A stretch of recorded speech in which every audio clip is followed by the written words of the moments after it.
নিজের চেয়ে উঁচুতে কাউকে দেখে তাকে আপনার চেয়ে সেরা ভাববেন না। উঁচুতে কিন্তু পচা মাংস খাওয়া শকুনও উড়ে বেড়ায়। নিজের চেয়ে নিচুতে কাউকে দেখে তাকে আপনার চেয়ে দুর্বল ভাববেন না। নিচে কিন্তু পরিশ্রমী আর একতাবদ্ধ পিঁপড়েরাও হাঁটে। তাই অবস্থান থেকে কাউকে বিবেচনা না করে বরং স্থানে নিজেকে সেরা হিসাবে প্রতিষ্ঠিত করার চেষ্টা করুন, আর এটাকেই আত্মতৃপ্তি বলে। ফুলকে নাকের কাছে নিয়ে শুকতে হয়, আর পচা জিনিসের দুর্গন্ধ এমনিতেই নাকে আসে। যোগ্য লোককে ডেকে কাছে নিতে হয়, অযোগ্যতা আপনা আপনি আপনার কাছে এসে তেল দিতে চায়। একজন গৃহিণী পারে তার অভ্যাসের মাধ্যমে সংসারের সব নেগেটিভ এনার্জি দূর করতে। কম সময়ে রান্নাঘর ক্লিন, সেই ভিডিওটাই তোমাদের কাছে আজকে আমি শেয়ার করব। তো welcome back to my channel. আসসালামু আলাইকুম। তোমরা সবাই কেমন আছো? আমি আশা করি তোমরা সবাই খুব খুব খুব ভালো আছো। আলহামদুলিল্লাহ আমিও ভালো আছি এবং আমার পরিবার পরিজনদের নিয়ে আলহামদুলিল্লাহ ভালোই আছি। আর আমার প্রাণপ্রিয় কলিজা আপু ভাইয়ারা, তোমরা সবাই কেমন আছো একটু কমেন্ট বক্সে লিখে দিও। তো আমার ব্লগটা এখন বাজে ঘড়ির কাঁটা সকাল 6:45। তো আমার ব্লগটা আমি এখন থেকেই শুরু করলাম। তো ফার্স্ট থেকে লাস্ট অবধি ব্লগটা দেখতেই থাকো, আশা করি খুবই ভালোই লাগবে। আর দুদিন থেকে টানা কিন্তু বৃষ্টি চলছে, মুষলধারা বৃষ্টি, একেবারে প্রচুর পরিমাণে আর কি বৃষ্টি চলছে। তো মানে ঠান্ডা ঠান্ডা ভাব আর কি, ভাব বলতে কি ফ্যান আমি বন্ধই করে দিই, ফ্যান আমি চালু করি না। এই কারণে ঠান্ডা লাগে খুব, সেই জন্য আমি ফ্যান কিন্তু চালু করি না। আর সকাল সকাল যদি এক কাপ চায়ের সাথে আর এক্সারসাইজের সাথে আমি সংসারের কাজগুলো করি না, তাহলে কিন্তু আমি খুব এনার্জি পাই। আর ব্লগটা আমি এডিট করতেছি দোকানে, সেই জন্য গাড়ি টাড়ির শব্দ তো পাচ্ছে না, তাই না? যেহেতু আমার বাসা আর কি মেইন রোডের সামনে, সেই জন্য একটু তো শব্দ হবেই। আর একজন সুগৃহিণী সব করতে পারে তার অভ্যাসের মাধ্যমে। সকালে উঠে সংসারে কাজকর্ম সেরে সময়ের মধ্যে ছেলেকে স্কুলে পাঠা, মেয়েকে কলেজে পাঠা করতে পারে। আর একজন সুগৃহিণী কাকে বলে, অভ্যাস কাকে বলে, সুগৃহিণী কাকে বলে? 2-4টে ছাগল, গরু, কবুতর, মুরগি এইগুলো বাড়িতে পালা। আবার মানে যদি বাসায় কোনো সবজিপাতি না থাকে, এপাশ ওপাশ থেকে কুড়িয়ে জড়ো সড়ো করে সবজি এনে একবেলা হলো রান্না করে খাওয়া, তাকে সুগৃহিণী বলে, তাই না? তো আজকে না আমার মনটা খুব খারাপ। কেন খারাপ জানেন? আজকে হাজব্যান্ড চলে যাবে আর কি, প্রবাসে চলে যাবে। বেশি দূরে যাবে না, একটু কাছাকাছি যাবে, সেই জন্য একটু মনটা খুব খারাপ। কারণ 3 মাস থেকে বাসায় আছে তো মানুষটা, সেই জন্য আর কি একটু মনটা তো খারাপ হবেই, তাই না? তো কী করবো, আর কিছু করার নেই। যেহেতু আমরা নিম্ন মধ্যবিত্ত পরিবারের, সেই জন্য আর কি প্রবাস বা বিদেশ তো যেতেই হবে, তাই না? আর এখন ছেলে বড় হয়েছে, মেয়ে বড় হয়েছে, ওদের স্কুল কলেজের খরচা আছে। মেয়ের কিন্তু কলেজের খরচা ওর আব্বা দেয় না, আর আমার যে পার্সোনাল একটা খরচ আছে সেটাও কিন্তু হাজব্যান্ড দেয় না, কারণ ওনার ইনকামই নাই তো দেবে কি, তাই না? যখন ইনকাম হবে তখন তো দেবে।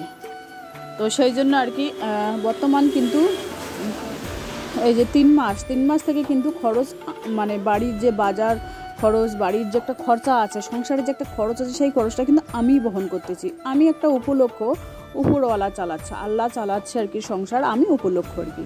তো আল্লাহ কিন্তু কাউকে মারে না, চাই তোমরা গরিব হও ধনী হও, সবাইকে কাউকে না কাউকে একটা না একটা পথ দেবেই। হ্যাঁ, আর সংসার করতে গেলে সুখ দুঃখ তো আছেই, তাই না? সুখ দুঃখ না হলে কি সংসার হবে, তাই না?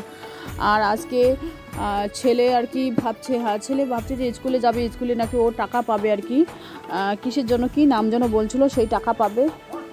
আর মেয়ে কিন্তু কলেজে যাবে না আজকে, কারণ আজকে আকাশের পরিস্থিতি খুবই খারাপ, সেই জন্য মেয়ে কলেজে যাবে না। আর এই যে দেখুন আমার এই রুমটা কিন্তু একেবারে পানি উপর থেকে আসে, জানি না ওই দোকান থেকেই আসে পানি। সকালবেলায় কিন্তু মোছামুছি করে নিয়েছি, 1 গামলা পানি একেবারে মোছামুছি করে নিয়েছি। আর এই যে দেখুন চটিগুলো একটু একটু ভেজাই আছে, ওই পাশ দিয়ে যায় না আর এ পাশ দিয়ে কিন্তু আসে, দোকানের ওই পাশ থেকেই আসে। তো এবার আমি রুমটা ঝাড়ু দিয়ে নিয়ে মোছামুছি করে নেব। এই রুমটা মনে হয় সকাল থেকে 3-4 বার আর মোছামুছি হয়ে গেল, কিন্তু পানি একেবারে চিপে চিপে নিংড়ে নিংড়ে গামলার মধ্যে রেখে দিলাম। কি করব, কিছু করার নেই। এই মানে বৃষ্টির কারণেই আমার কিন্তু এই রান্নার যে ইয়েটা ছিল বারান্দায় ছিল, তো বারান্দায়ও বৃষ্টি পড়ে, সেই জন্য আমি রান্নার ইয়েটা আমি ওই রুমেই নিয়ে এসেছি। তো রুমে নিয়ে এসেও এই রুম আমার পানি আসে, কিছু করার নেই। কি করব, কষ্ট তো লেগেই আছে, কি করব, কিছু করা উপায় নেই। হাজব্যান্ড বলছিল যে ওখানে পুটিন দিতে হবে, যখন রোদ আসবে, গরম মানে রোদ উঠবে তখন আর কি পুটিন, নাকি কাকে বলে পুটিন, সেই পুটিন দিলে আর কি পানি পড়া বন্ধ হয়ে যাবে। হ্যাঁ, তো এবার আমি রুমটা আর কি মোছামুছি করে নেব। মানে 2-3 বার তো এমনি মোছামুছি বসে করে নিয়েছি, তো তোমাদের তো শেয়ার করতেই হবে, তাই না? সেই জন্য একটু হাত দিয়ে আর কি মোছামুছি করে নিচ্ছি। আর এই যে দেখুন বাইরের ঝলকটাও দেখিয়ে দিচ্ছি। এই যে আজকে রান্না করব কি জানো, আজকে রান্না করবে যে আলু শুকটা দিয়ে ডাল করব।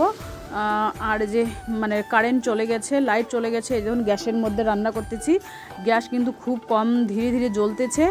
আর এখানে শুকটি মাছ নিয়েছি 4টে, তো শুকটি মাছ দিয়ে আর কি আলুর ডাল করব, ডিম আমলেট করব।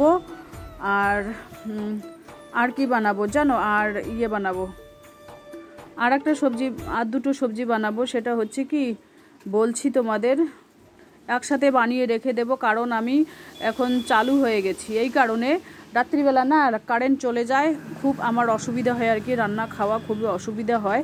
সেই জন্য ভাবছি যে না, একেবারে রাত্রিবেলা আরও সবজি রান্না করে রেখে দিই, যাতে আর কি অসুবিধা হয় না। এই যে দেখুন বৃষ্টি যা পড়ছে, বৃষ্টির মানে বলাই মুশকিল, এত বৃষ্টি পড়ছে। যখন গরম তো গরমই হয়, যখন বৃষ্টি তো বৃষ্টিই হয়, এরকম পরিস্থিতি আর কি। তো চলো ব্লগটা দেখতেই থাকো, আশা করি খুবই ভালোই লাগবে। এখন আমি ভাতটা জুড়োতে দেবো। এই যে দেখুন, এই যে সয়াবিন, ছেলে বললো কি সয়াবিন বানাবে, তো আমি বললাম ঠিক আছে, সয়াবিন বানাবো। সয়াবিন, আলু শুকতে দিয়ে ডাল, ডিমের অমলেট। এই যে এখানে নাস্তা করে দিয়েছি, গোলা রুটি বানিয়ে দিয়েছি, হাজব্যান্ড খেয়ে একেবারে রেডি হয়েছে।